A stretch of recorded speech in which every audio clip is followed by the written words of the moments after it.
back to our channel, 6 Miles to Go. Today I'm going to be sharing what I'm doing with my toddler and preschooler for the next few weeks of January and what we've done thus far. Also with my 2 kids that are doing virtual schooling. So for my toddler and preschooler, the first part of January and this week, we have been talking about snow and ice. I'm going to put the link to our Pinterest board below. I get a lot of the stuff that we do from Pinterest. I think it's a great resource for moms or parents in general to find things for their kids to do. So a few things that we're doing is we are doing some snowball painting with little pom-poms. I found some really wonderful books that have to do with snow and ice that I want to share with you. Like I shared back in, I think it was like November, December, we have loved going to the library. Our library right now only has pickup service, so we usually hop online either on Wednesday or Fridays and we pick out the books that the kids want to read independently. And then I also every other week get the books that we're going to be doing for our units for my 2 younger ones coming up. So the first book that we read is A Polar Bear in the Snow. This was a really cute one. Girls on Skis. We read this one today. This is a great book. It's from the I Can Read It all by myself beginner books from Dr. Seuss. And my daughter, who is 4, read this with me, and there were a lot of little sight words in here that she was able to read herself. We haven't read this one yet, but this one is called The Fattest, Tallest, Biggest Snowman Ever. So we'll be reading that one here in the next few days. One is Stella, Queen of the Snow. And you will see on my Pinterest board, I did pin a lot of blogs that have books listed for each of these themes, and some of these books are ones that I found on there. This one is The Secret Life of the Snowflake, an up-close look at the art and science of snowflakes. So this will give my 2 little ones a little bit of science. We'll talk about what makes up snowflakes. One is one I actually just found by browsing on our library's website. It's called Anna and Andrew, A Snowy Day. Then this one is It's Snowing. Those are the books that we're doing for the unit that we're currently in, that we're finishing up. For this unit, my daughter, who is 4, we've been working on writing her first and last name neatly, number and letter recognition, and then also some shapes is kind of where our focus has been at as we've resumed here in January. And then for the next 2 weeks, so the end of January, we are going to be doing a fish unit, which I'm really excited about because at the end of this month is my 1-year-old's birthday. He will be turning 2. We're going to a local aquarium. We'll be posting a video about that. And I'm going to start this fish unit before we get there so that we can kind of discuss what we're going to be seeing and where fish live and all that stuff to kind of get them pumped up for that trip that we're getting ready to take. Found some really cute fish books.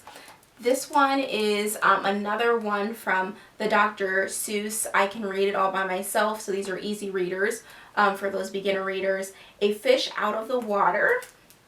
And Dr. Seuss's birthday is actually next month, so we'll be doing a unit on that. I will share about that in a coming video. So that's why I got several of these Dr. Seuss books, because that's leading up to the unit that we'll do about Dr. Seuss. Now this one is written by Dr. Seuss.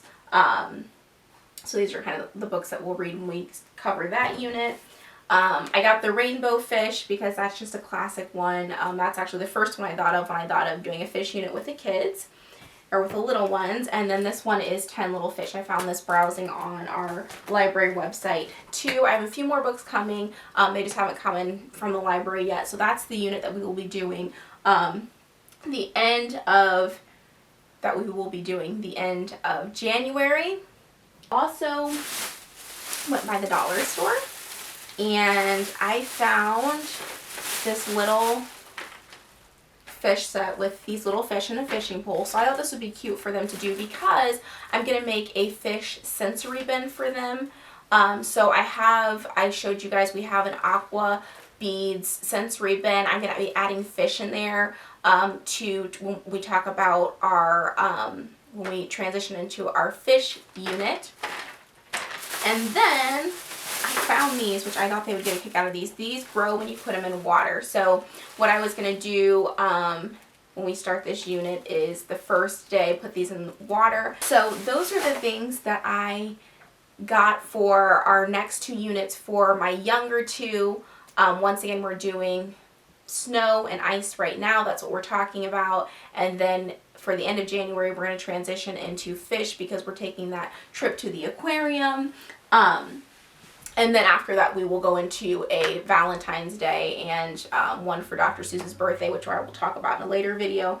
So that's what I'm doing for my 1, almost 2, and 4-year-old. Now for my older kids, if you remember, we had been doing our Bible every morning, and that worked out really well. But as we've transitioned back into school after winter break, I've began just doing Bible with them on Monday, Wednesdays, and Fridays because my 4-year-old is in preschool on Tuesdays and Thursdays. So it was a little bit of a mad dash to try to get everyone fed breakfast to get her ready and off to school, and get back in time to then sit down and do Bible with the kids, the older kids. So we are doing our Bible now on Monday, Wednesday, and Friday, which has kind of slowed down the pace that we can get to everything, but it's working out a lot better, and it gives me the flexibility to be able to do it in the afternoon, so that's helped out a lot.